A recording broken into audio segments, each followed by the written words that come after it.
sunod after this is Binyan. Binyan, right. Imus, then Quezon. Tapos mga hindi pa nila nakakalaban, Coach Mike, Ilagan, Isabela, Quezon City, Sarangani, Parañaque, and Rizal. And Rizal, that's right. Yung Rizal, yan yung na-postpone. Oo. Na supposedly sa Bataan din. So, at this point, you're looking at your remaining opponents. Yung mga kadikit mo sa standings, kung sino yung mga posible pa nila makalaban, like say, Abra, San Juan. Di pa nagtatapat yung dalawa. San Juan and Abra also have yet to face Pampanga. Abra will face Pampanga this weekend in Quezon. Yeah. Mark Derigue able to score.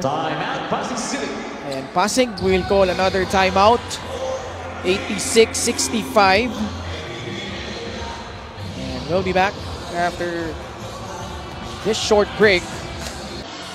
Yan gaya ng binabanggit ko kanina, Coach Mike, no, na yun na sinisilip mo na yung mga posibilidad as we wind down the elimination round. Roughly, sabihin natin, mga 25% to go na lang in the season or even less as JV scores. At yun, I think ito kasi ang sitwasyon.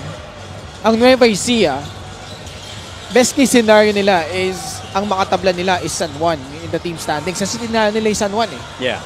So it's win over the other. Or win over the other. They will, well, assuming they sweep the remaining games, they will finish off as the #1 team in the North. It looked like Jagar got hit on his left leg. Itong Pasig naman, Coach Mike, na medyo mas okay yung posisyon nila compared to Bataan, but they're still not out of the woods. They still have to take care of their remaining assignments. And like you said, yung Cebu, Pangasinan, Imus, lahat mabibigat. And then meron pa sila, I think, Mindoro Jensen, di pa nila nakakalaban. That's right.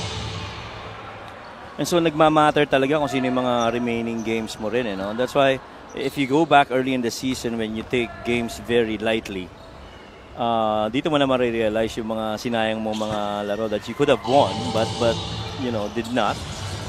And you have to contend with the tougher teams in that part of the season. That's very important. At wala nang sigurado dito. We saw Bulacan defeat Caloocan. Oh yeah.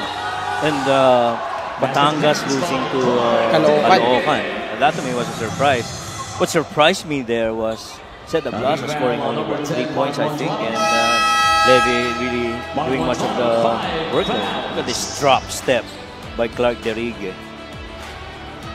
That's how you play as a big man. Once you get that ball on the post, the first thing that you do is to test if that middle door is open. He went in, tested, saw that it was closed. That's the time you turn to your drop step. And so you like that fundamental, IQ and decision making and read of Clark Derigue.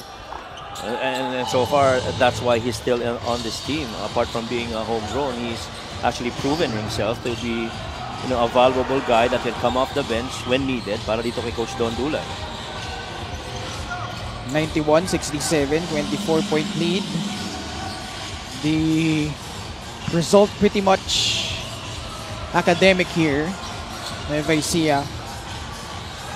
More importantly, will keep in pace with San Juan and Abra. 20-1 sila lahat.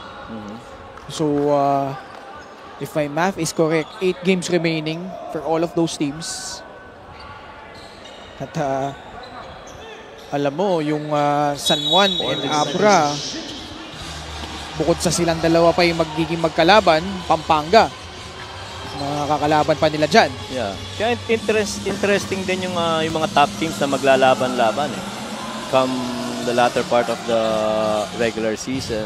The thing is, kung ikaw ang top team and you're already secure in that spot, would you still be, 100% going for a win against the other top team? Because you might be selling short your strategies and what have you. Final score po natin, 67 for Pasig City, 91 naman for the 20-1 Nueva Ecija Rice Vanguard.